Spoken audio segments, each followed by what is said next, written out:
Hello मेरे dear guardians, मुझे उम्मीद है आप सब खैरियत से होंगे। आज अवेयरनेस सीरीज़ में से एक और टॉपिक लेकर आपसे बात करने का मौका मिला है।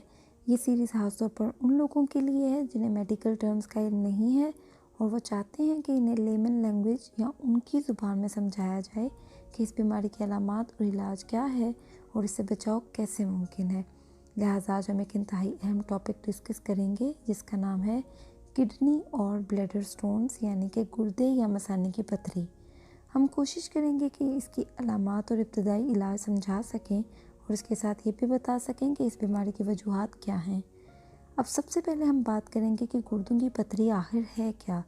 इसे नेफ्रोलिथियासिस या यूरोलिथियासिस भी कहते हैं।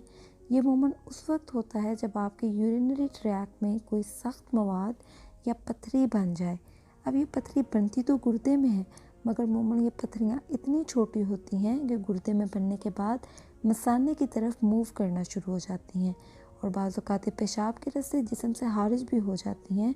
मगर वो पथरियाँ जो 5 मिलीमीटर तक या उससे बड़ी होती हैं वो यूरेटर को ब्लॉक भी कर सकती हैं और इसकी वजह से पेशेंट को शदीद दर्द होता है और ये दर्द पेट या कमर के निचले हिस्से में होता है।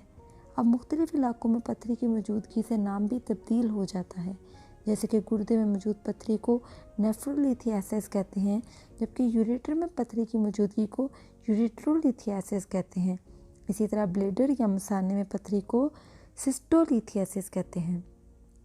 खैर, इसकी वजूहात में जिस्म में कैल्शियम ऑक्सलेट, यूरिक एसिड या सिस्टीन का जमा हो जाना शामिल है, जो मुख्तलिफ इकसाम की पथरियाँ बनाते हैं।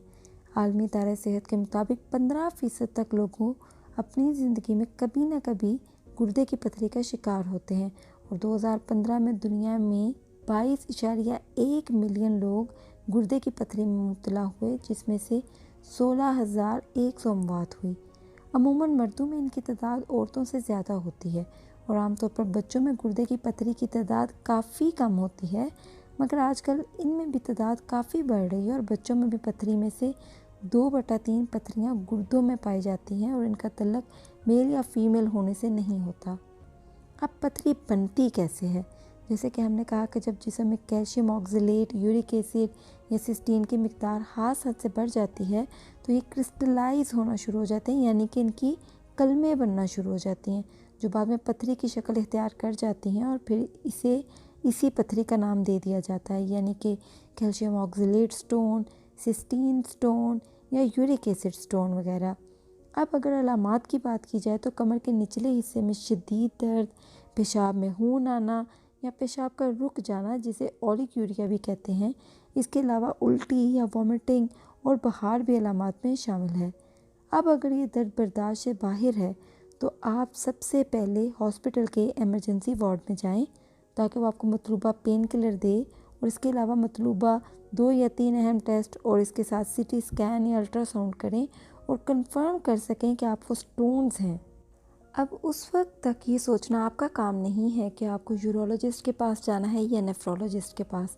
अब बहुत से लोगों का ये भी ख्याल होता है कि हर डॉक्टर हर बीमारी का इलाज कर सकता है, जो कि बिल्कुल गलत कॉन्सेप्ट है। हर बीमारी अपने आप में इस कदर वसी नॉलेज रखती है कि इसके लिए हर किस्म के लिए एक अलग डॉक्टर होता है और उसे उसके प्रोफेशन के मुताबिक नाम दिया जाता है। जैसे कि दिमागी बीमारी के लिए या इमोशंस के लिए या स्ट्रेस जैसी बीमारियों के लिए साइकेट्रिस्ट होता है, दिल और दिल की नाड़ियों के इलाज के लिए कार्डियोलॉजिस्ट होता है, जल्द के इलाज और जल्दी बीमारियों के इलाज के लिए डर्माटोलॉजिस्ट होता है। इसी तरह डाइजेस्टिव सिस्टम या खुराक हज़म करने और इससे रिलेटेड बीमारियों के लिए गैस्ट्रोएंटरोलॉजिस्ट होता है। इसी तरह नेफ्रोलॉजिस्ट और यूरोलॉजिस्ट भी अलग अलग होते हैं। अगर तो आपको पथरी गुर्दे में है तो ये काम नेफ्रोलॉजिस्ट का है, वो आपको अद्वियात देगा। अगर 5 मिलीमीटर से कम पथरी है तो वो पथरी मुमकिन है कि पेशाब के जरिए जिस्म से बाहर निकल जाए, लेकिन अगर आपकी पथरी गुर्दे की बजाय मसाने में या पेशाब की नाली में है तो ये काम यूरोलॉजिस्ट का है। और पथरी की जगह आपको अल्ट्रासाउंड में बता दी जाती है और वो बता भी देते हैं कि आपको नेफ्रोलॉजिस्ट के पास जाना है या यूरोलॉजिस्ट के पास। अगर हम पथरी की बात करें तो तहकीकात के मुताबिक जिस शख्स में एक दफ़ा पथरी बन जाती है उसमें दोबारा भी पथरी बनती है और इसके चांसेस तकरीबन 50% होते हैं कि आगे आने वाली ज़िंदगी में दोबारा भी पथरी बनेगी।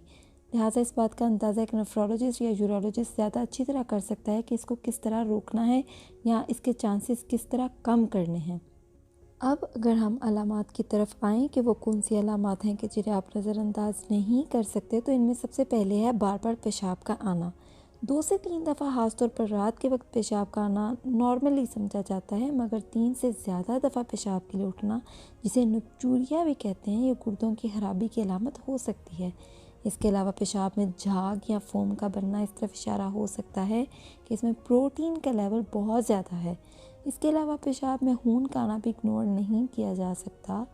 तीसरी अलामत है सूजन, जैसे कि कुछ लोगों के जिस्म में सूजन हो जाती है कि इनके जोड़ों यानी कि जॉइंट्स या जिस्म में कहीं भी हो सकती है, और अमूमी तौर पर जब इसे दबाया जाए तो वहाँ पे गड़ा या पिट बन जाता है। इसे भी किसी सूरत इग्नोर नहीं किया जा सकता। इसके अलावा थकावट, भूख का कम या ज़्यादा होना भी गुर्दों की बीमारी की अलामत समझा जा सकता है।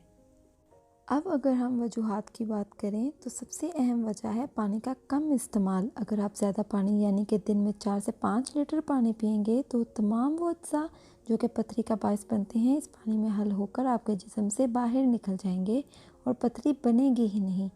अगर आप देखेंगे आपके पेशाब का रंग गाढ़ा पीला या जर्द है तो आपको चाहिए कि पानी की मिकदार ज़्यादा कर दें ताकि तमाम मुज़र सेहत मादे आपके जिस्म से बाहर निकल सकें। मज़ीद ये कि जैसे मैंने पिछली वीडियो में भी कहा था कि नमक का इस्तेमाल कम कर दें, क्योंकि नमक अपने साथ इन तमाम पथरी बनाने वाले अज्जा को बाइंड करता है और एक बहुत बड़ा सबब बनता है कि गुर्दे या मसाने में पथरी बने। इसके अलावा साग, पालक, इनमें ऑक्सलेट जैसे बहुत हाई अमाउंट में कंटेंट्स होते हैं जो कि ऑक्सलेट स्टोन्स बना सकते हैं।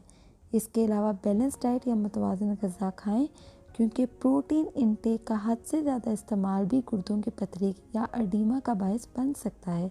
जिसमें अंडे, गोश्त, दालें शामिल हैं, तो इनका इस्तेमाल तो करें लेकिन मुतवाज़न तरीके से करें।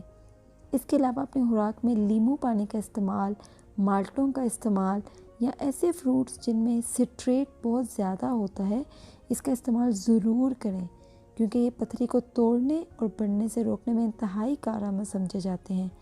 इसके अलावा अगर आपकी फैमिली हिस्ट्री यानी कि आपके ख़ानदान में गुर्दे की पथरी का होना, मोटापा होना, ऐसी अद्वियात जिनमें कैल्शियम की मिकदार ज़्यादा हो यानी कि एंटी डिप्रेसेंट्स या माइग्रेन या आधे सर का दर्द जैसी ठीक करने वाली अद्वियात गुर्दे की पथरी की अहम वजह हैं।